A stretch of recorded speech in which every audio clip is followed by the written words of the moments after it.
Hello. Welcome to Auto Asphyxiation. This is Lark. And Kimberly.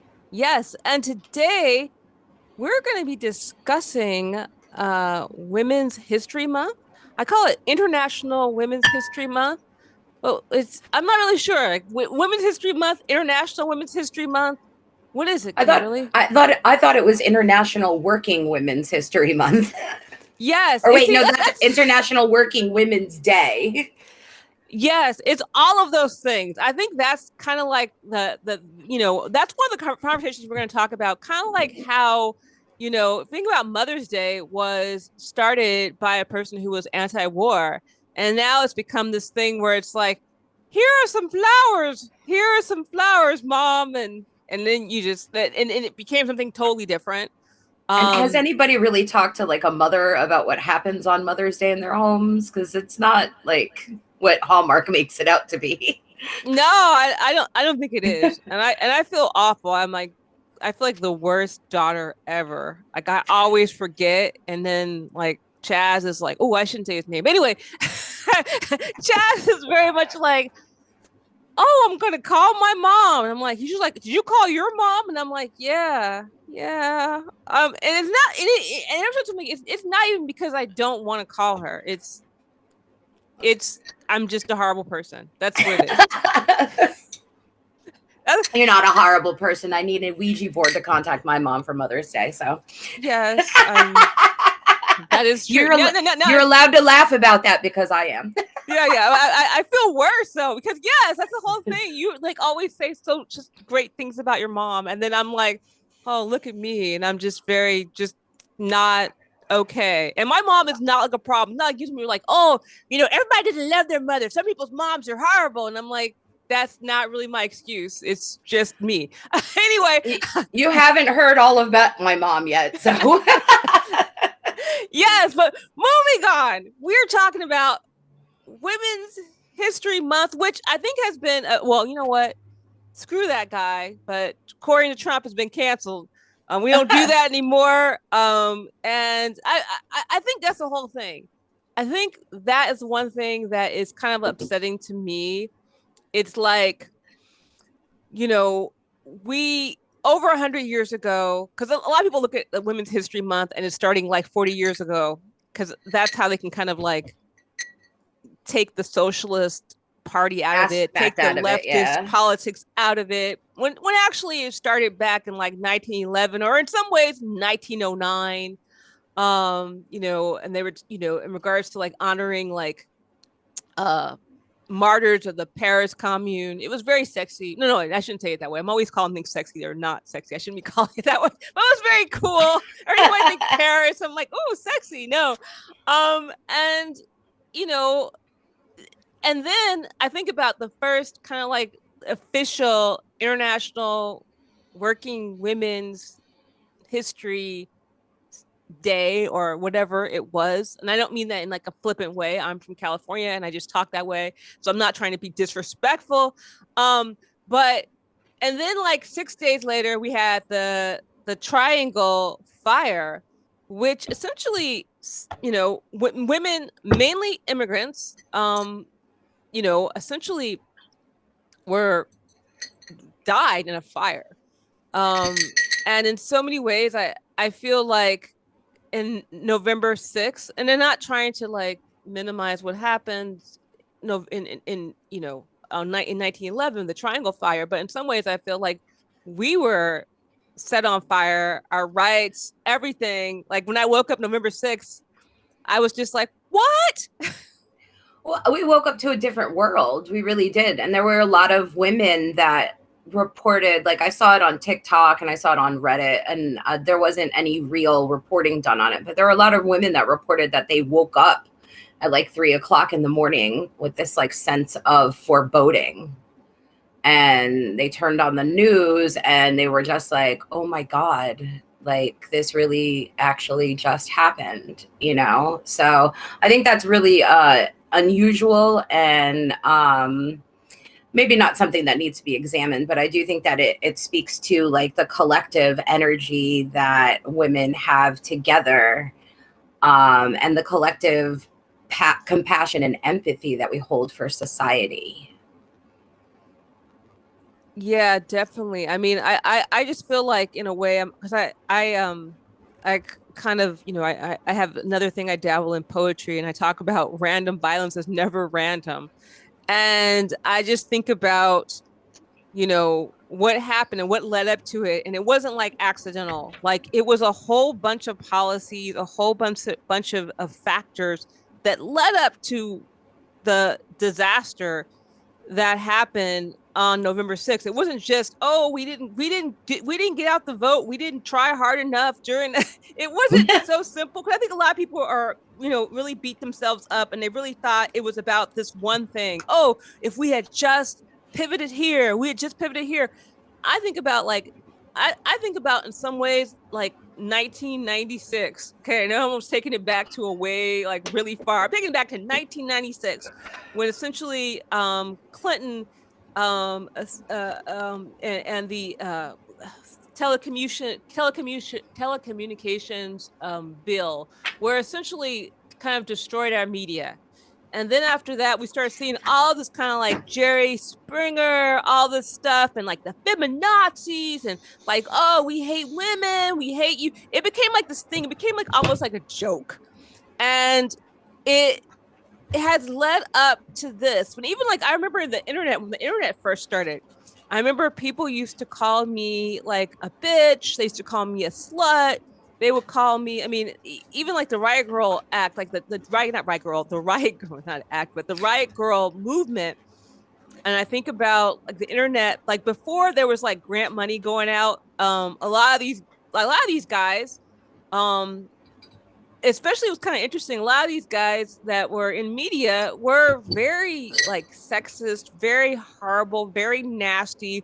Then Grant came and they were like, oh, we like women and people of color. And it kind of like that kind of got them to act right for a little bit, but it was already brewing. I feel like, they were, kind of like the manosphere, like Joe Rogan's, all that stuff, all brought us to where we got to on November 6th. It wasn't just, oh, if she had just worked harder, if we had done this. I feel like the loss, the Hillary loss, the the Harris loss, I should say the Hillary Clinton loss. I had to say Hillary because she was because of Clinton.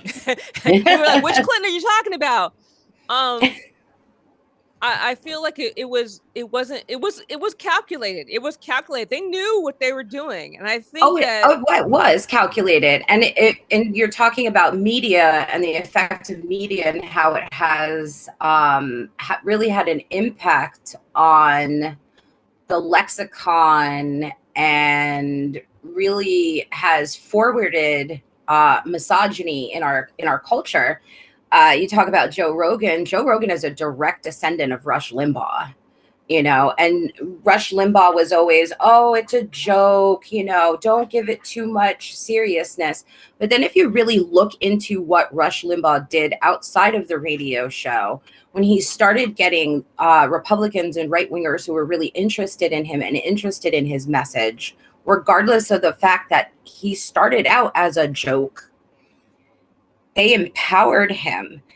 The Citizens United ruling empowered him to get involved in politics, empowered politicians to get involved with him to get those misogynistic and oppressive messages out to the better part of the country.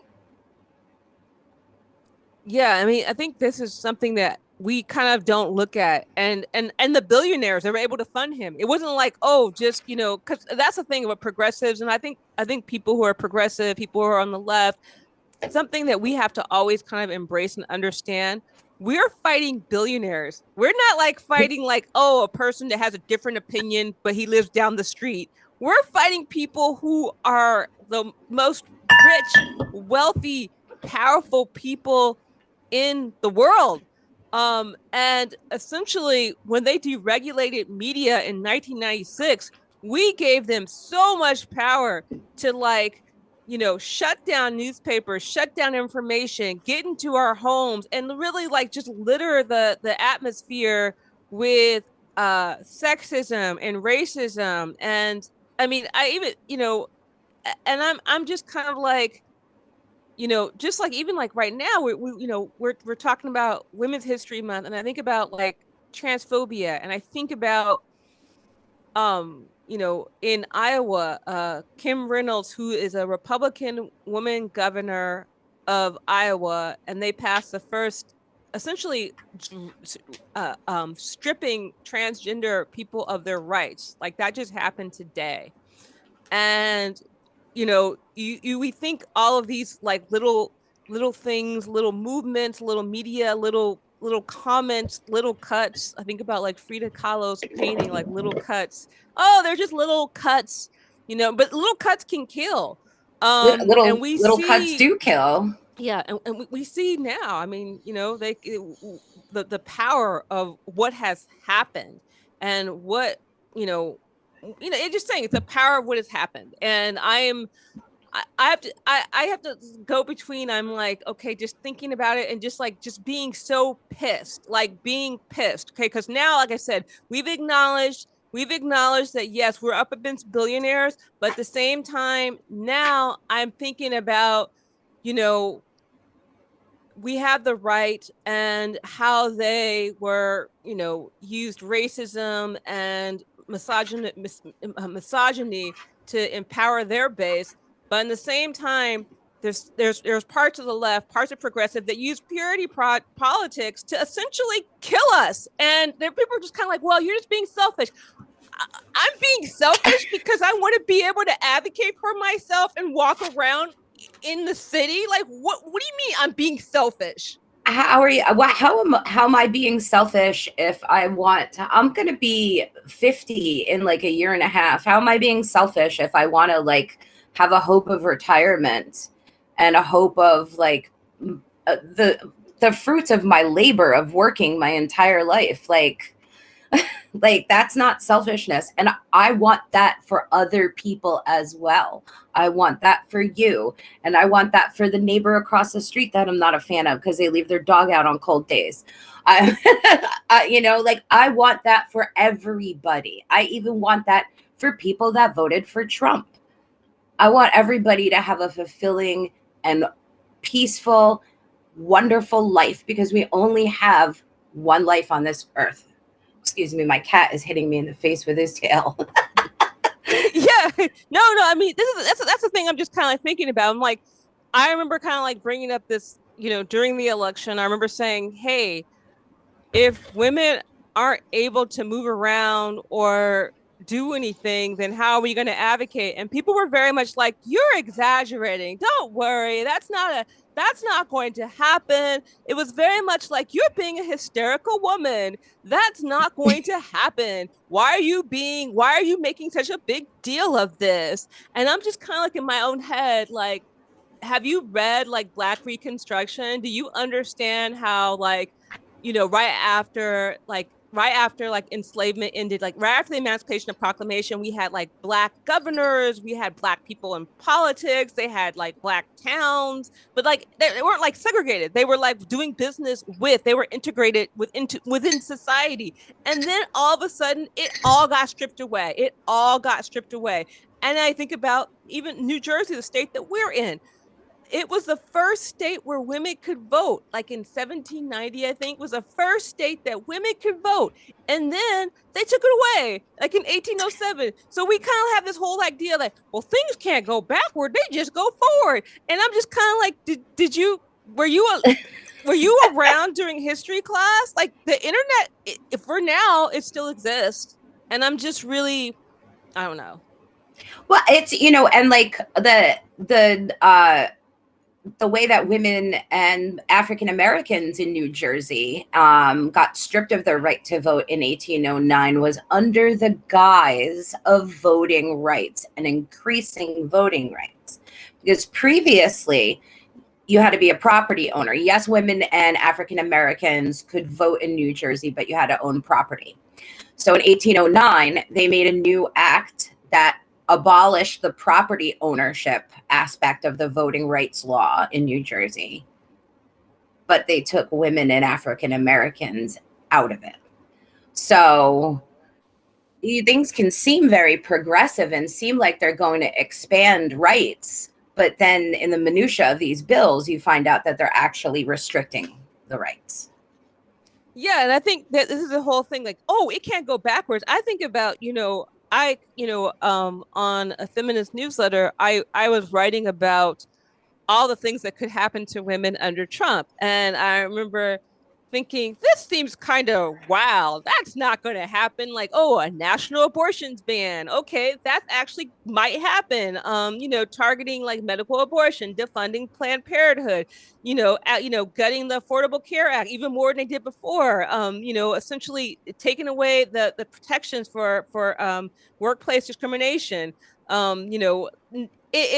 Weakening equal pay enforcement, cutting the social service, cutting social security. I mean, these are things that I just thought was just kind of like, maybe here's the thing, because I was told so much, you're just being extreme. You're being extremist. You're thinking that you're so worried and concerned. These things aren't going to happen. And they literally are happening Are happening right now. And I'm like, they've, we go to the website, we can't even find stuff anymore on on people of color, on Native Americans, on Black people, on women, like literally just erasing the fact that we existed. And the thing is that this happened before in the United States, and we allowed this, we allowed this insanity, this Dixie oligarch Nazi insanity into our country. And I don't mean to be ableist when I say that. I'm trying to think of a better word.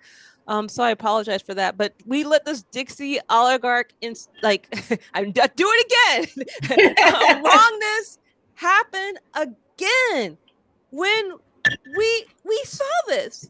Like me and you, Kimberly, we saw this, right? We're like, this is happening. We need to fix this. We saw the writing on the wall. We were yelling and screaming about it and like sending things to everybody we knew. Like, please read this. Please inform yourself. Like, this is rather important. Like Project 2025. They made a graphic novel for you. So please don't tell me that they didn't try to make it accessible, because people on the left and Democrats poured through this huge document and made it so it was accessible for people. They made videos. Like, we told you. And you sent me that picture of that beautiful Iranian flight attendant before, from like 1971, before the Iranian Revolution. Yes, they can and will take your rights away. And yes, it can and will go backwards. We've seen it in Iran. We've seen it in Afghanistan. We've seen it in Germany during the Holocaust and all of the other occupied countries in Europe. Like, they can and they will take your rights away. And I think that's the thing, is just so like, and it's very, and I wonder, I guess, for men, and specifically, politically white men, or, men with power, or men with privilege, depending on wherever you're from, because I'm not quite sure like what is white and what is not white. But it's like, what, it's almost like they can't see how that could happen. Like, how could you get your rights taken away? I'm like, I guess that's never really happened to you. I guess if you're like a man, that's not a thing. Like, if you're a man of privilege, that has never been stripped from you. Not, recently. It hasn't been, or like I say, within the last 500 years, possibly there was never been a situation where your rights got taken away. But in a way, your rights did get taken away, because but I think the way men's rights get taken away is this kind of like, if they become poor. If they become poor, yes, then their rights be taken away. But they all think they can't become poor. Like, oh, I can't become poor because I'm a responsible person. Because, especially, I don't know how it works everywhere else, but in the West, poverty is like moralized. So it's kind of like, they're like, well, if I am a good person, then I could never be poor. No matter what happens, I could never become one of those people who are a poor person. So they don't even think that's a thing. They think they're protected. I think that is, maybe this is why they're less enthusiastic about this kind of stuff. And a lot of Americans believe themselves, a lot of working class Americans believe themselves to be like temporarily inconvenienced millionaires. Like, this is only temporary when we have the money. Like, everybody, I do it my own self. Like, oh, you know, when I have the money, this is what I'm gonna do. Like, and it's nothing luxurious or fabulous. It's just like comfortable, essential, or, you know, comfortable, wanted items. Like, so they think of themselves and they really like buy into that American dream. Like, if you just work hard and you get up every day and you do what needs to be done, then wealth and comfort and peace are your reward.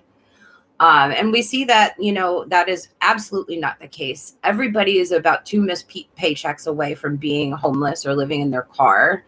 You know, and but it's really hard to comprehend that, I think, unless it happens to you or unless it is something that you're imminently facing.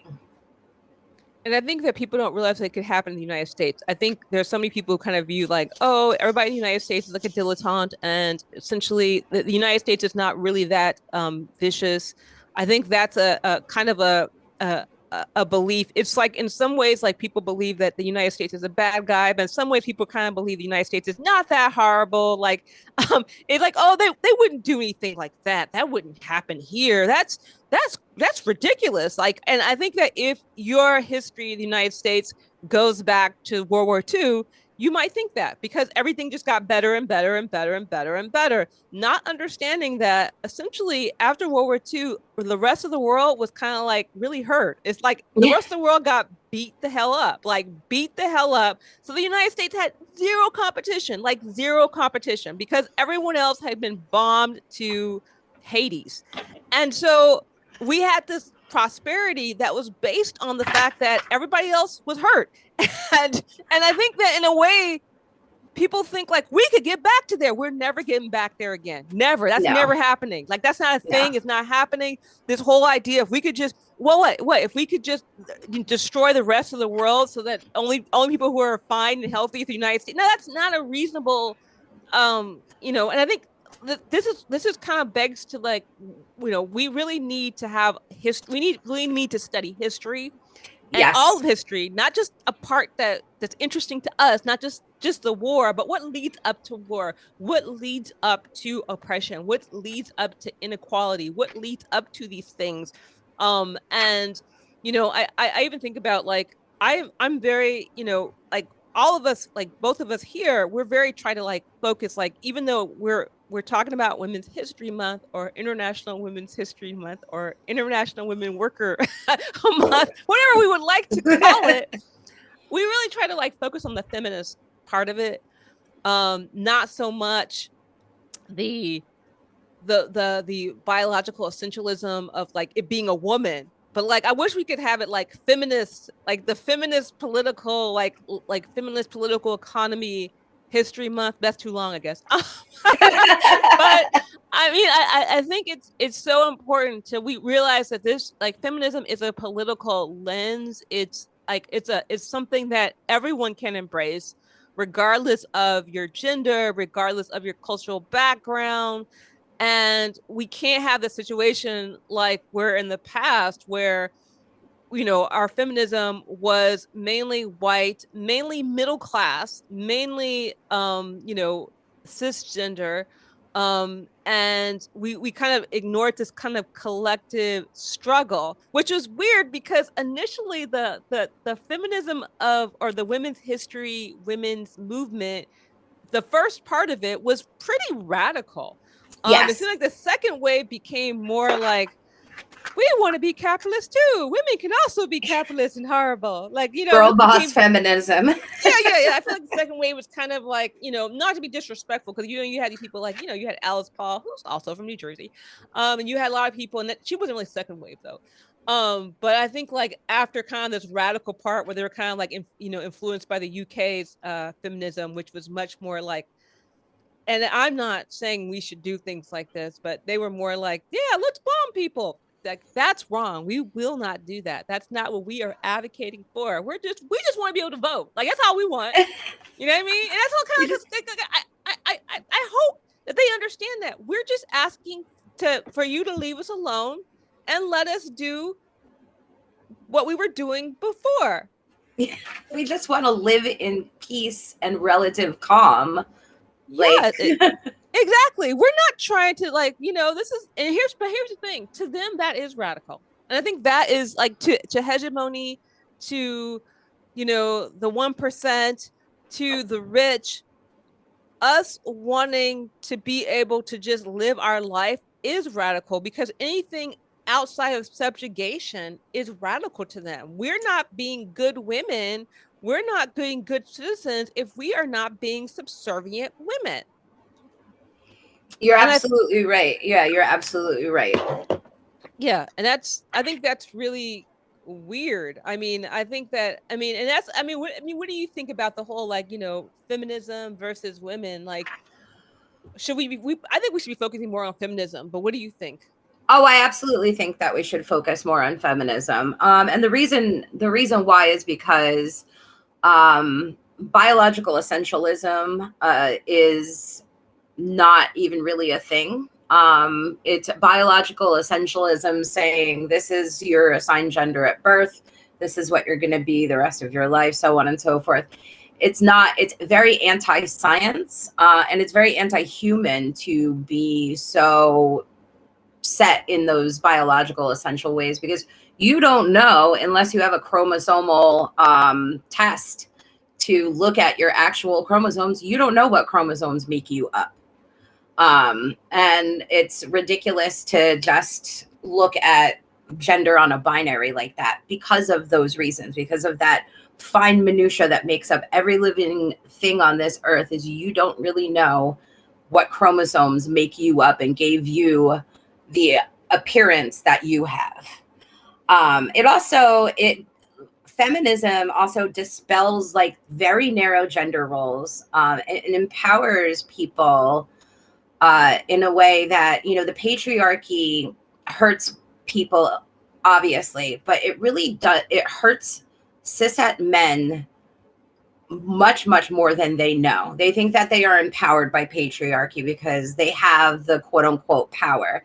But really, patriarchy reduces men to just being a provider, to just being that person that goes out every day, earns a living, comes home, and you are told that men are told that it does not matter. You must get up every day and you must be the provider, and you don't have any other role besides that.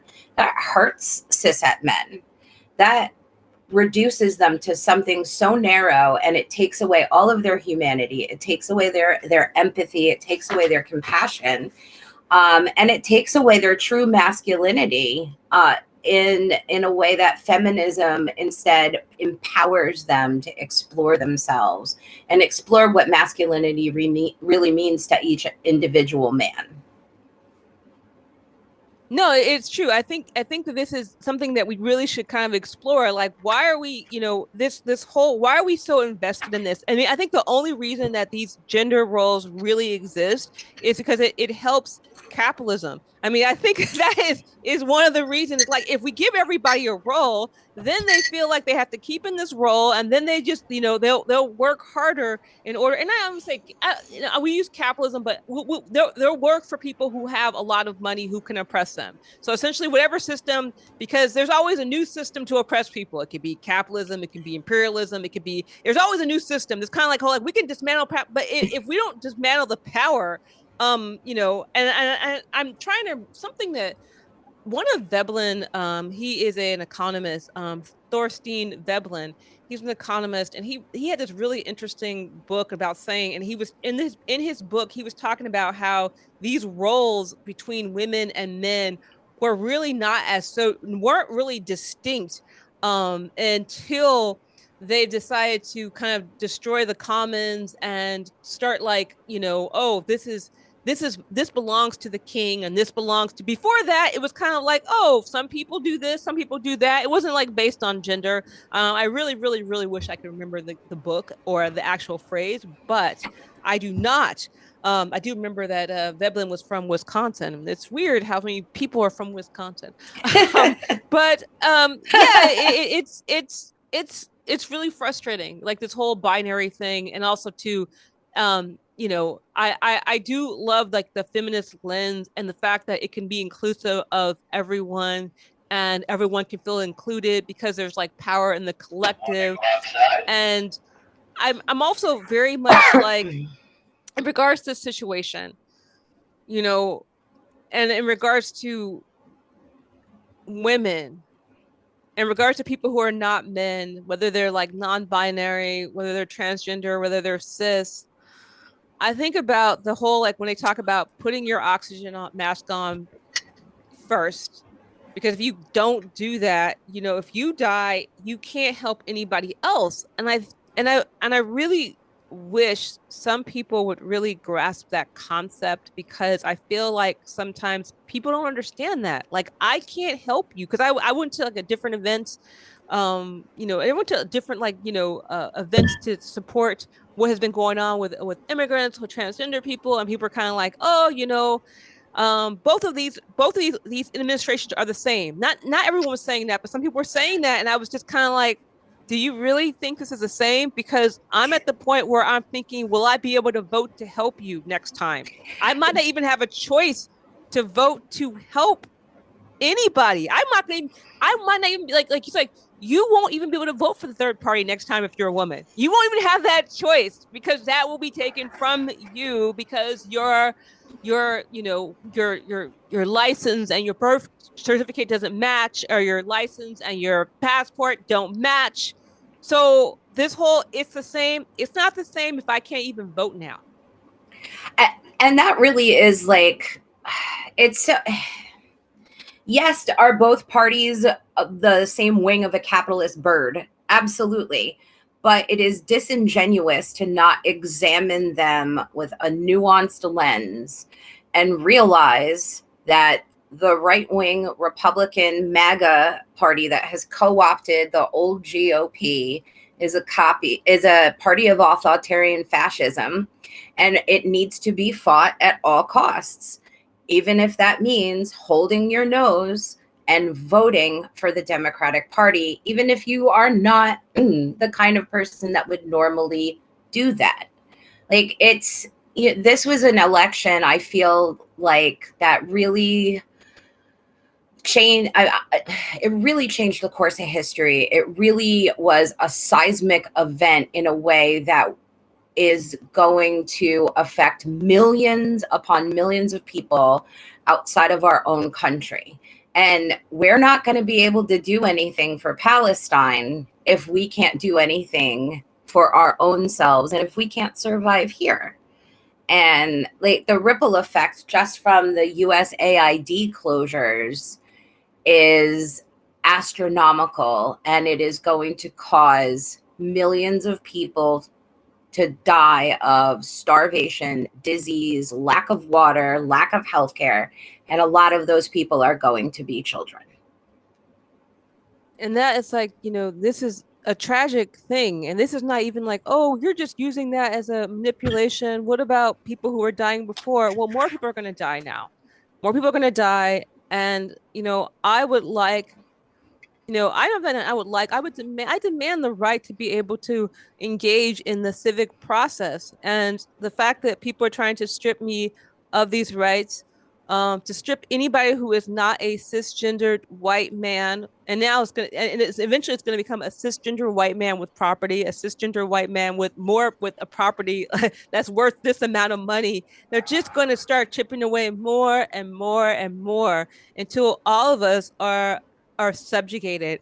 And I think this election, more than anyone other election, shows that the whole, like, if they didn't want you to vote, they wouldn't allow you to. Well, yes, that's exactly what's happening. We see how powerful That's they are, literally doing that. They're literally not allowing us to vote.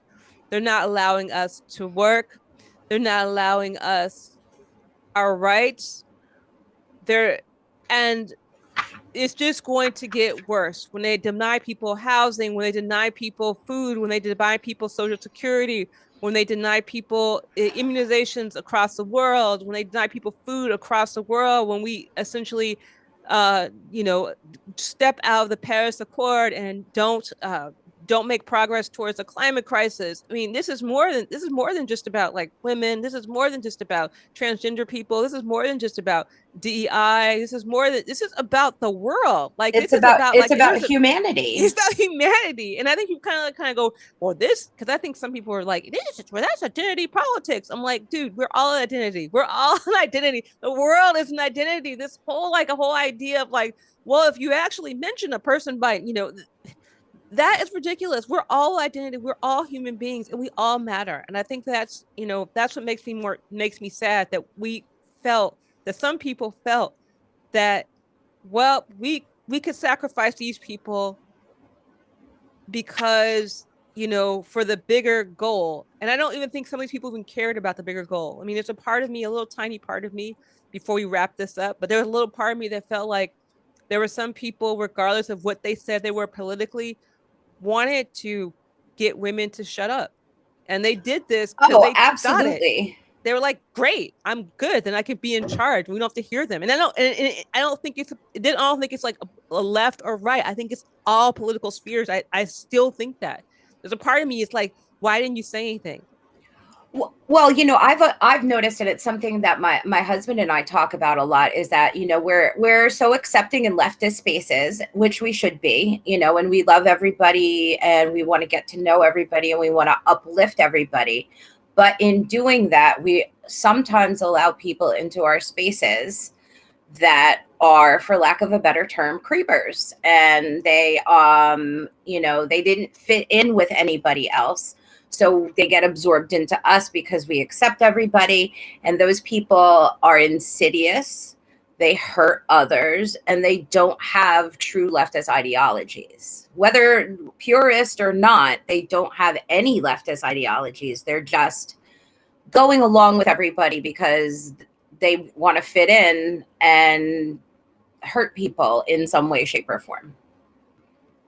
And with that, we need to talk about that. We need to talk about that issue, that the problem with people who are not well and really should should be ignored. Anyway, that was yeah, but it's, I'm hoping we all have a good Women's History Month.